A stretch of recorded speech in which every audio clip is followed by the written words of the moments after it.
இப்போ உங்களுக்கு வந்து உதாரணத்துக்கு நான் தரேன். சரி, இப்போ 4 கிராம் எக்ஸ்ட்ரா இதை வச்சு கொண்டு நீங்கள் ஒரு 500 சரியா, ஒரு 500 சென்டிமீட்டர் கனமுள்ள ஒரு இதை ஒன்று நீங்கள் வந்து என்ன செய்ய போகிறீங்க, இப்போ தயாரிக்க போகிறீங்க. 500 சென்டிமீட்டர் கனமுள்ள இது ஒன்றை நீங்கள் வந்து தயாரிக்க போகிறீங்க. இது எப்படி செய்கிற நீங்கள் இப்போ எப்படி செய்கிற? ஒன்றாவது என்ன செய்யணும், ஒரு கடிகார கண்ணாடி ஒன்றில் 4 கிராமை நீங்கள் நிறுத்தி எடுத்து வைக்கணும். இப்போ என்ன இது குடுவையை தயாரிக்கிற தெரிவு செய்கிற 500 தெரிவு செஞ்சாச்சு, புனலை வாயில் வச்சாச்சு. இதை தூளை வந்து உள்ளுக்கு 4 கிராமை நீங்கள் போடுறீங்க.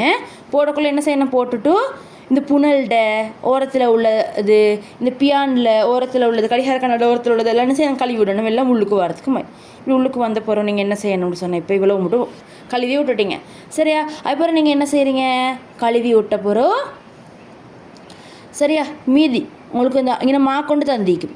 அந்த மார்க் வரைக்கும் நீங்கள் என்ன செய்யணும், தண்ணியை ஊற்றினா தான் உங்களுக்கு 500 வரும். மார்க் வரைக்கும் நீங்கள் தண்ணியை ஊற்றணும். தண்ணியை ஊற்றி இவ்வளோக்குள்ளே வந்துருச்சு. இதில் இந்த இடத்துல உங்களுக்கு புற மாதிரி ஒரு மார்க் கொண்டு இப்படி தான் தண்ணி இப்படி தான் நீக்கம் வரணும். அப்போ அதில் இந்த கீழ்த்துண்டில் தான் இது 500ன்றது நீக்கணும்.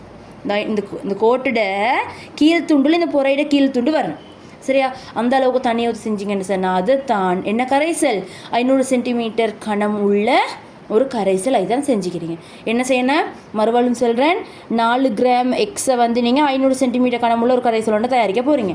என்ன செய்கிறீங்க, ஒன்றாவது கடிகார கண்ணாடியில் இதை வந்து அளந்து வைக்கிறீங்க. அடுத்து 500 கிராம் குடுவையை தெரிவு செய்கிறீங்க. 500 கிராமில் சென்டிமீட்டர் கனமுள்ள குடுவையை தெரிவு செய்கிறீங்க. புனலை வச்சு இதை உள்ளுக்கு போடுறீங்க. போட்டால் போகிற உங்களுடைய இதில் இந்த புனல்டெல்லாம் ஓரத்தில் ஒட்டி கொண்டிக்கு அதை கழுவுறதுக்கு கழுவட் போத்தலால் புனல் இதெல்லாம் உள்ளுக்கே கழுவி விட்றீங்க.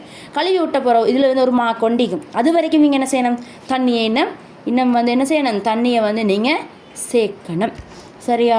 இதில் நீங்கள் என்ன தண்ணியை சேர்த்து இந்த இடத்துல சரியா, இந்த கோட்டோட இந்த கோட்டில் இந்த இப்படி இந்த புறமாய் வாரத்துடைய இந்த கீழ்த்துண்டு வந்து படணும், பிறையுறு சரியா. அது படுற மாதிரி வந்துச்சுன்னு சொன்னால் 500 சென்டிமீட்டர் கனமுள்ள ஒரு கரைசல் சரியா.